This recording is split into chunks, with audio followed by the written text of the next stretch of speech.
Hi there, and welcome to this episode of The Quizmakers. My name's Mike Hawkins. I am one of the co-founders here at riddle.com, and I'm here with my co-founder, Boris. Hey, Mike. Good to be back. Good to have you. In this episode, Boris and I are going to talk about personality tests, why they work, and how to make a really good one for whatever marketing objectives or whatever business you're in. So before we dive in, I think we probably should take a step back and talk a little bit about personality tests and how they kind of are used, online or offline, and how they can be used online. So Boris, I know we talked a lot about this when people talk to us on our customer support chat at Riddle, and you and I both do most of the customer support. They're often coming to us with hey, I want to do what they call a Likert scale personality test, and you can see they've got this idea from offline, like those paper tests back in the day, where they'll give a number of questions with the same scale. Like, I'm going to ask 10 questions, give your answers from strongly agree to strongly disagree. So, I am brave, I am proud, and just question. Right. And that's one way to do it, but isn't there a better way to kind of tackle this personality test concept? Right. If you think about it, if you do tests on paper, it's really the only way to do and evaluate these tests, because you need to count the, strongly agree versus strongly disagree answers and then get to a personality, because you can't really run any logic behind these questions on paper. So a lot of these, when they're brought online, work just like that. And a little backstory, we both worked at a company called Tickle, which was really big in creating their own online test portal. And we started out being founded by some Harvard graduates doing these highly scientific tests. We kind of built them just like everyone at Harvard was used to building tests. And the company did not work at all. No one was interested in taking these tests. And before we went out of money, someone came up with an idea to do a more fun personality test called What Kind of Dog Are You? Actually non-scientific. Before you go on, Boris, just for some context, this is way back in the day and internet times. So this is around 2000. Yes, way back. Way back. So we were one of the very, very first quiz sites out there. Absolutely. And the dog test helped us become, I think, the 28th biggest website in the US. No one's heard of the company name before, but you could talk to people about the What Kind of Dog Are You test, and they would be able to tell you their results because they've seen and taken that test. Sure. And be proud to be a poodle, a golden retriever, a pit bull, maybe less so, but yeah, they're really proud about the results. So we wanted to take that idea and apply it not just to these fun tests that you see in your Facebook timeline all the time, which could be, what city should you really live in? What's the best country for you to retire to? There's also more scientific tests that you can build using online personality tests. And actually, from a marketing perspective, it's not just kind of a light and fluffy result, which Harry Potter character are you, or things like that. It's also, you're basically giving a user results at the end of the quiz. So it's actually really powerful for product recommendations. So, hey, what type of car should I buy? What cordless what noise canceling headphones work? Ask a couple questions, and based on those results, you can then present the user with, hey, this is what we suggest. So there's a wide range of uses for this. Right. And the basis for all these tests is really what we call the ocean personality types.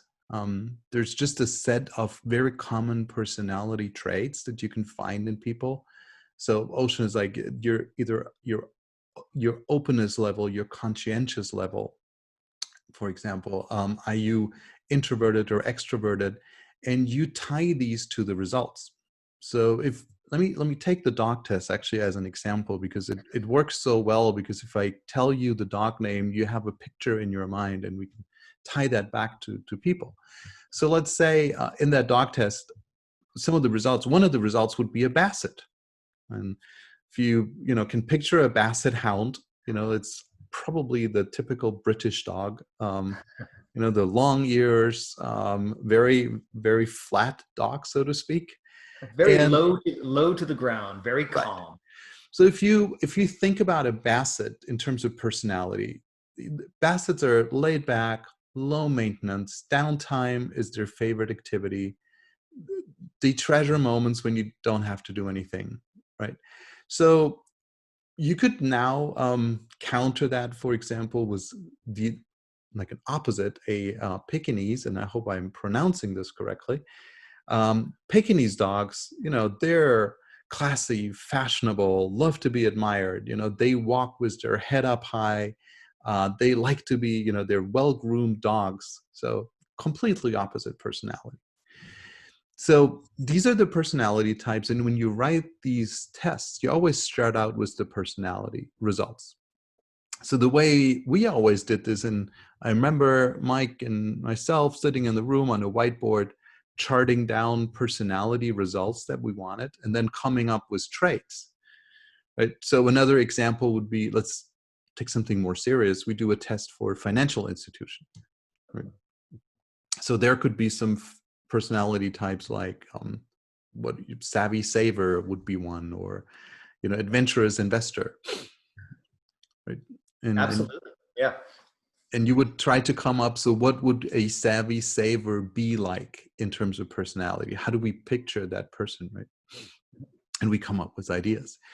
So now if you do this exercise and you ask questions, you wouldn't want to ask these type of questions from strongly agree, strongly disagree. You could ask a more situational, storytelling like question. One of our favorites is always, you're at a cocktail party. So in your mind now, you enter a room, there's a cocktail party going on, and possible answer options for the dog test now would be, you tend to comment on people's attire. That would be very strong. You're a Pekingese type dog. Right? That's what you focus on. What are people wearing? And you comment on that. But maybe all you care about is enjoy the free food. So you're laid back. You just want something comfy. You're a basset. We would also tie that to the German Shepherd. Another answer could be, I like to mix drinks for people. Then you're probably a Saint Bernard or a Bernese Mountain Dog. Kind of you help people. You want to be of service. Talk someone's ear off. A terrier. Well, yeah, no, definitely. And actually, all of those dogs, the dog example we're using is kind of lighthearted and fluffy. But hopefully, you can see how, okay, you start at the result level first. And we recommend about 4 to 5, maybe 6 different types of results. Because if you have too few, then when people take it and they share it with their friends, everyone's going to end up with the same one. However, you can also go really on the opposite side. Now, technically with Riddle, there's no technical limitation to having results. Boris, I think the most I've seen a customer use is 65 results. Yeah, that's really crazy. It will be really hard to score that test. Yeah, to map out all those traits that we discussed and points to make sure the outcomes make sense. But the other part, which I thought was really interesting, is that these linear scale questions, strongly agree, strongly disagree, that's an unnatural question. I never get asked in a real world, Mike, what do you feel about this? Strongly agree, strongly disagree. However, my friends might ask me a question of, hey, what are you like at a cocktail party? And so that's a more natural experience. The other thing is that the questions need to be subtle. So the user does not say, oh, I can see how I got that result. So instead of saying, hey, are you friendly or aloof? Then I'm like, okay, well, that's going to be tied to this type of dog. You want it to be a step back. So a cocktail party is a good example of, you're still getting the trait, but it's just a little bit further removed from the how we map it. Right. So you could use the cocktail party even for more serious tests, because you can find out if someone's an extrovert or introvert by asking a question when you're at a cocktail party. Are you the one owning the room, chatting with everyone? You're more extrovert. Or are you clinging to one person at most or hiding behind the bar? You're an introvert. So as a financial institution, if you want to find out an investor type, it may be important to know if someone's an extrovert and more risk friendly, or introvert, or more risk averse. Or you could ask a question, you in a raffle, you win a jump out of an airplane with a parachute, obviously. Would you do it? Or, the answer could be, I'd love that. I would do it in a heartbeat. I would try to find a friend I could give this to because I'm not crazy. Are you risk adverse?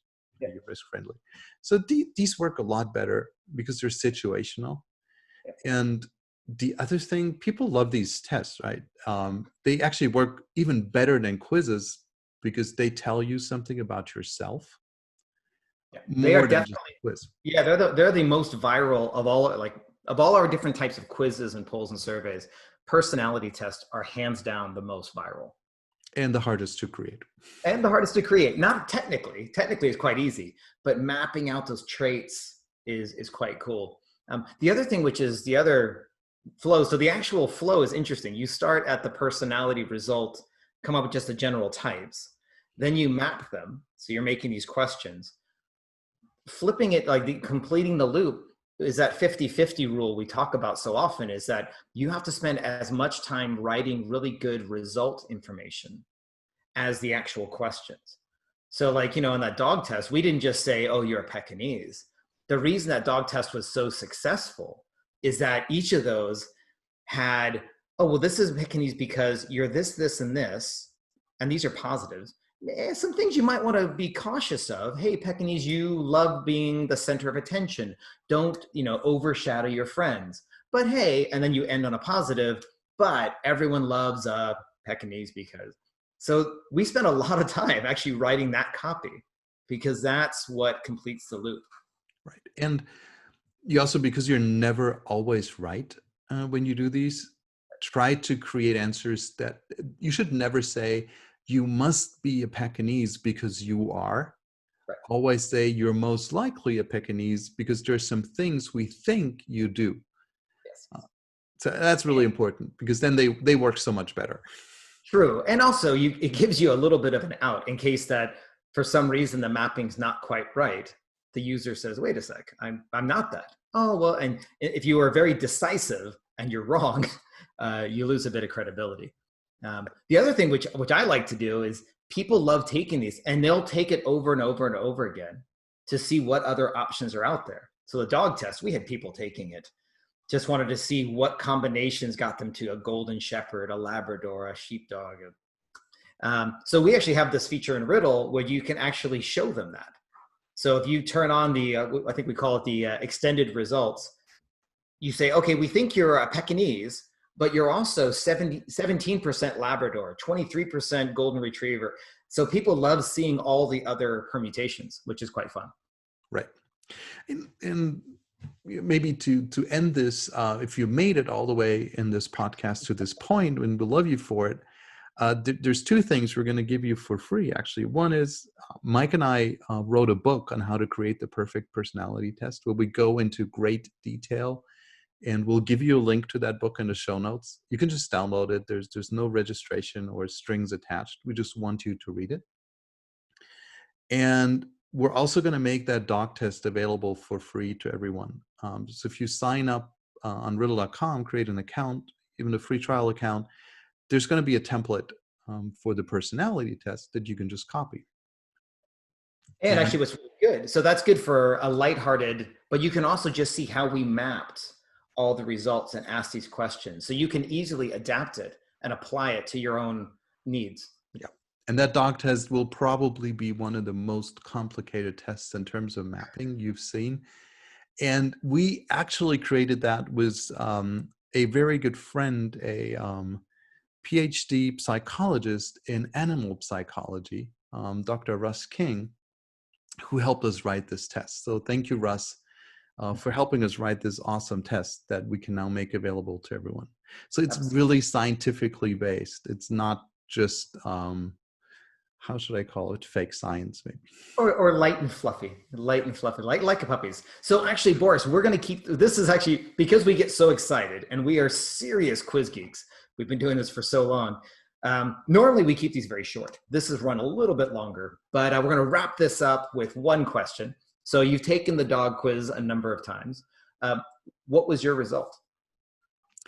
I most often end up as golden retriever, but it's also my favorite type of dog. So I kind of try to answer the questions to be a golden retriever, which is cheating, but I can't help it because I wrote the test. So I'm allowed to cheat a little bit. Fair enough. Thank you so much for joining us, Boris. Thanks everyone for listening. And we always, wrap this up. Any questions about quizzes or quiz marketing, or just pop over to riddle.com. Boris and I actually jump on all the support questions and we'll answer you within a minute or two tops. I think our average right now is about 67 seconds. So we're fast. All right. Thank you, Mike. Thank you. Bye.